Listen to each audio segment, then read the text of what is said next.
science is really, really clear that the overuse of antibiotics, both from a human medicine standpoint, but really also from an animal agricultural standpoint, has diminished the efficacy of those products to help us, to help human health. So over the last 2 decades, though, protein companies, and even on my notes I wrote, led by Purdue, of course, we've started to take the steps to reduce or remove the prophylactic use of antibiotics. And poultry has really been kind of a main category leader in that. It's literally across all of animal agriculture, but chicken and turkey in particular has really been at the forefront, I think, of that, and especially with the messaging kind of out into the consumer sphere as well. But there's more to do.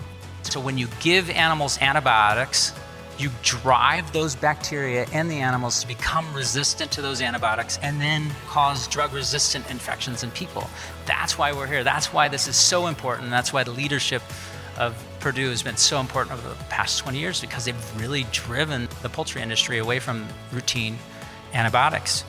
The actual interface of using an antimicrobial is a reflection of, one, arguably failure of the preventative medicine, and also not really where we spend the majority of our time. So we focus on this use of antimicrobial, but we ignore the fact that we spend 95+% of our time avoiding the need for that use. And so I think there's an opportunity here to expand upon or be more communicative around the preventative use. We have an ethical obligation to treat sick animals when they get sick, but we should also raise them in a way that makes them not get sick, helps them to not get sick. And what we learned, and I know you've learned this lesson here, and 20 years ago, they learned this in Denmark. When they got rid of routine antibiotics, they had to improve the lives of the animals. It was just impossible, because what we had before was a system designed to optimally make meat, right? But it was not designed to make healthy animals. And so it was built on this crutch of a constant input of antibiotics. And so to take that out, you had to really change the welfare of the animals.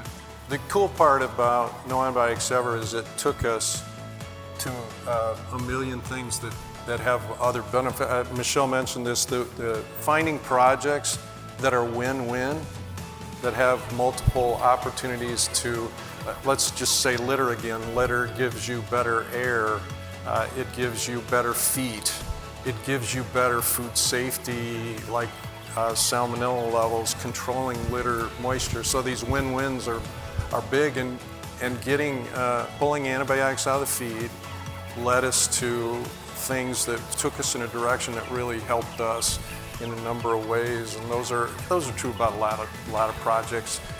You just have to be open to kind of seeing it and kind of appreciating it, and so it's a big part of the project.